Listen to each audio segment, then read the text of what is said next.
Assalamualaikum warahmatullahi wabarakatuh. Halo pemirsa cerita inspiratif dimanapun Anda berada. Salam sejahtera untuk kita semuanya. Semoga kita semua dalam keadaan sehat dan tetap dalam lindungannya. Kembali lagi dengan kami di channel Cerita Inspiratif, di mana kita akan berbagi kisah-kisah inspiratif penuh makna untuk Anda simak.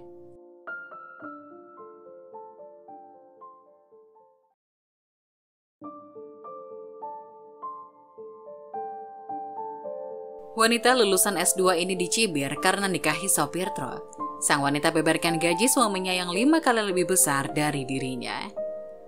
Viral, sebuah kisah pernikahan seorang wanita lulusan S2 dengan sopir truk yang mengungkap jika penghasilan suaminya 5 kali lebih besar dari dirinya. Wanita itu bernama Zuraiha Zaini. Ia sempat viral setelah membagikan kisah pernikahannya yang banyak dihina oleh tetangga dan saudara. Pepatah yang mengatakan cinta itu buta nampaknya memang benar. Sebab cinta sejati tak pernah memandang status. Sudah banyak ditemui pasangan beda usia, beda negara, hingga beda status sosial yang ditemui di dunia ini. Beberapa waktu lalu, jagat dunia maya, khususnya Twitter, dihebohkan dengan pernikahan seorang perempuan lulusan S2 dengan seorang laki-laki sopir truk. Pernikahan ini heboh lantaran banyak tetangga dari si mempelai wanita yang mencibir keputusannya. Para tetangga menilai keputusan wanita bernama Zuraiha Zaini yang mau dinikahi oleh laki-laki bernama Hafiz Hozali adalah sebuah kesalahan besar. Hal tersebut lantaran status profesi Hafiz sebagai sopir truk dianggap terlalu rendah untuk Zuraiha yang notabene seorang lulusan S2. Zuraiha yang jengah dengan cibiran dari tetangganya itu akhirnya buka suara. Melalui akun Twitter pribadinya @azuraorchid, wanita yang sehari-hari berprofesi sebagai guru itu menumpahkan kekesalannya. Saya guru, suami supir truk. Saya sarjana dan master, suami lulusan SMA. Seserahan yang dibawa 10.000 ringgit. Tetangga hina ayah saya, anak pandai nikah dengan supir truk, tulisnya. Baginya, derajat seseorang tidak bisa dinilai dari status pendidikan dan pekerjaannya saja. Karena belum tentu mereka yang mencibir sudah menjadi hamba yang paling mulia di mata Tuhan. Hei, jangan hina profesi supir truk, kita ini hamba yang belum tentu mulia di sisi Tuhan, tulis Zuraiha lagi. Dalam cuitannya itu, dia juga mengunggah foto akad nikahnya yang digelar pada 17 Agustus 2019 lalu. Tampak dalam foto, Zuraiha dan Hafiz memperlihatkan senyum lebar saat melepas masa lajang mereka. Banyak netizen yang kemudian bertanya-tanya awal mula pertemuan keduanya. Dalam balasannya kepada netizen, Zuraiha yang merupakan lulusan S2 di Universitas Pendidikan Sultan Idris Tanjung Mali, Malaysia, mengatakan dirinya sudah mengenal suaminya sejak 10 tahun lalu. Saat itu mereka berdua memang dipertemukan di bangku sekolah yang sama. Namun keduanya kemudian berpisah saat lulus SMA di mana Zuraiha melanjutkan ke bangku perkuliahan. Sedangkan Hafiz yang nasibnya tidak sebaik Zuraiha harus bekerja serabutan di kampung. Saya meneruskan ke bangku perkuliahan, sementara dia tidak bernasib baik. Selepas SMA dia bekerja serabutan di kampung, kemudian menjadi supir truk. Dari yang awalnya hanya mengantar barang di dalam kota hingga kini keluar kota, ungkap Zuraiha. Lebih lanjut, ia mengatakan kalau cibiran itu sudah datang sejak dia pacaran dengan Hafiz. Bahkan sampai saat menjelang akad nikah, ada kerabat yang masih mempertanyakan keputusannya itu. Ada sepupu tanya, kenapa saya tidak menikah saja dengan guru lain atau teman kuliah? Itu ditanyakan 24 jam sebelum saya menikah. Bahkan saat resepsi ada tetangga yang tanya ke ayah ibu saya, kenapa saya yang punya gelar master tapi mau dinikahi dengan supir truk? Tak pantaslah, kata mereka. Ungkapnya seperti yang dilansir dari laman SES. Meski suaminya kerap dicibir dan dipandang sebelah mata, Zuraiha mengaku bangga dengannya. Kalau ada orang yang bertanya apa pekerjaan suami saya akan dengan bangga bilang kalau suami saya adalah seorang supir truk. Jodohkan ketentuan Allah, ungkapnya. Ia pun juga bersyukur kedua orang tuanya tidak meminta seserahan yang terlalu tinggi. Namun meski begitu, nyatanya keluarga sang mempelai pria justru membawa seserahan yang jauh di atas ekspektasi Zuraiha sekeluarga. Keluarga suami saya memberi seserahan 10.000 ringgit Malaysia, sekitar 33,6 juta rupiah. Itu adalah nilai yang melebihi ekspektasi saya sekeluarga, ungkap Zuraiha. Angka tersebut ternyata tak seberapa, sebab sang suami yang bekerja mengangkut gas merek Petron dan Petronas itu memiliki gaji yang lebih besar darinya. Bahkan gaji sang suami lebih besar 4-5 kali gajinya sebagai seorang guru. Meski begitu, Zuraiha mengaku menikahi Hafiz bukan karena seserahan dan gajinya. Dia mengaku kalau memang dirinya dan keluarganya menerima Hafiz karena sosoknya yang bertanggung jawab dan penyabar. Jangan pandang rendah pekerjaan sopir truk. Kami sekeluarga menerima dia apa adanya, bukan ada apanya. Kami menerima dia karena sikapnya tanggung jawab, penyabar, dan suka membantu. Karena yang terpenting adalah calon suami kita itu bisa menjadi kepala keluarga yang bertanggung jawab, pungkasnya.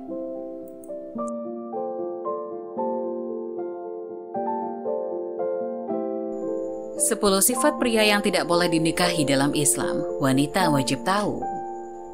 Mencari pasangan hidup tentu saja tidak boleh asal memilih. Pria maupun wanita wajib untuk mengetahui sifat dan sikapnya terlebih dahulu. Makna pernikahan sendiri dalam Islam merupakan salah satu ibadah yang sangat dianjurkan.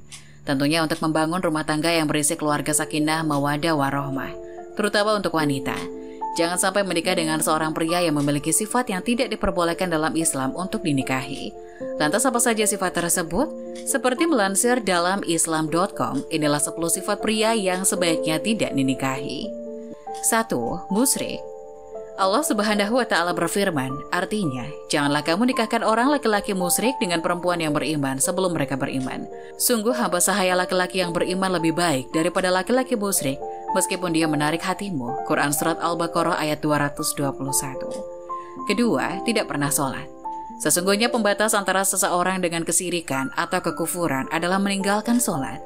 Hadis riwayat Ahmad 15.183, Muslim 82, dan yang lainnya. Ketiga, memiliki akhlak yang buruk. Apabila ada orang yang kalian ridhoi agama dan akhlaknya yang meminang putri kalian, nikahkan dia. Jika tidak, akan terjadi fitnah di muka bumi dan kerusakan yang besar. Hadis riwayat Tirmidzi 1084, Ibnu Majah 1967, dan yang lainnya. Hadis ini dinilai hasan oleh Al-Albani. Keempat, memiliki sifat kasar. Sesungguhnya kelembutan menyertai sesuatu, maka dia akan menghiasinya, dan tidaklah kelembutan itu dicabut dari sesuatu, melainkan akan semakin memperburuknya.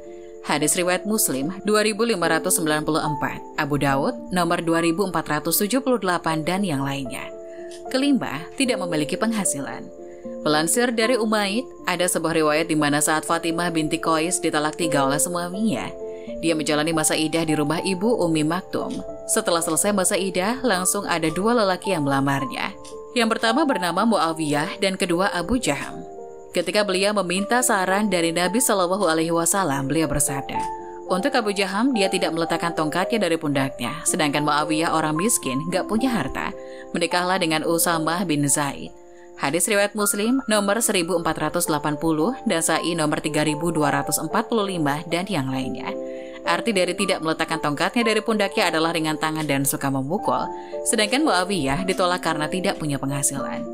Dari Abdullah bin Amr, ia berkata bahwa Rasulullah SAW bersabda, seseorang cukup dikatakan berdosa jika ia melalaikan orang yang ia wajib beri nafkah.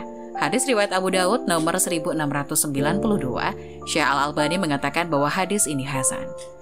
Menurut firman Arifan Dim Al-CMA dalam bukunya serial Hadis Nikah 1, Anjuran Menikah dan Mencari Pasangan, pernikahan adalah jalan untuk mewujudkan salah satu tujuan asasi dari syariat Islam, yaitu menjaga nasab, karena dengannya terbentuklah sarana penting guna memelihara manusia agar tidak terjatuh ke dalam perkara yang diharamkan Allah, seperti zina, homoseksual, dan sebagainya. Bukhari dan Muslim juga meriwayatkan bahwa Nabi Muhammad menganjurkan umat muslim yang sudah mampu dan siap secara lahir batin untuk segera menikah. Dari Abdullah bin Mas'ud radhiyallahu anhu, Rasulullah bersabda, wahai para pemuda, siapa saja di antara kalian yang sudah mampu menanggung nafkah, hendaknya dia menikah, karena menikah lebih mampu menundukkan pandangan dan menjaga kemaluan. Sementara siapa saja yang tidak mampu, maka hendaklah ia berpuasa, karena puasa bisa menjadi tameng syahwat baginya. Hadis riwayat Bukhari dan Muslim. Kitab nikah secara bahasa memiliki makna berkumpul atau bersetubuh, dan secara syara' berarti akad. Akad yang menyimpan makna diperbolehkan bersetubuh dengan menggunakan lafaz nikah atau sejenisnya. Pernikahan merupakan sunnah Rasul berdasarkan hadis tentang pernikahan yang diriwayatkan oleh At-Tirmidzi dari Abu Ayyub radhiyallahu anhu. Ia menuturkan bahwa Rasulullah Shallallahu Alaihi Wasallam bersabda, ada 4 perkara yang termasuk sunnah para Rasul: rasa malu, memakai wewangian, bersiwak, dan menikah. Hadis riwayat At-Tirmidzi. Meskipun menikah adalah sunnah Nabi, terdapat beberapa hukum menikah menurut 4 mazhab, dilansir dari Tebu Ireng Online. Pertama, para ulama mazhab Maliki berpendapat bahwa menikah adalah wajib ketika ada kemungkinan terjadi zina, bila tidak, serta tidak mampu menahan nafsunya dengan berpuasa. Kedua, mazhab Syafi'i memiliki pandangan bahwa pernikahan adalah mubah atau boleh, diperbolehkan bagi seorang muslim yang berniat menikah dengan tujuan al-talazus wal istimta, yakni mengambil nikmat dan kesenangan, namun dengan syarat orang tersebut mampu membayar mahar dan mampu menafkahi. Apabila tidak mampu, maka hukum nikah bagi orang itu adalah makruh. Ketiga, menurut mazhab Hanafi, seorang pria berhak mendapat kesenangan melalui pernikahan, tetapi juga dengan syarat bisa menjaga wanita yang ia nikahi dan tidak merusak akhlaknya. Keempat, mazhab Hanbali berpandangan bahwa seorang muslim wajib menikah apabila khawatir terjerumus dalam perbuatan zina dan tidak ada cara lain kecuali menikah.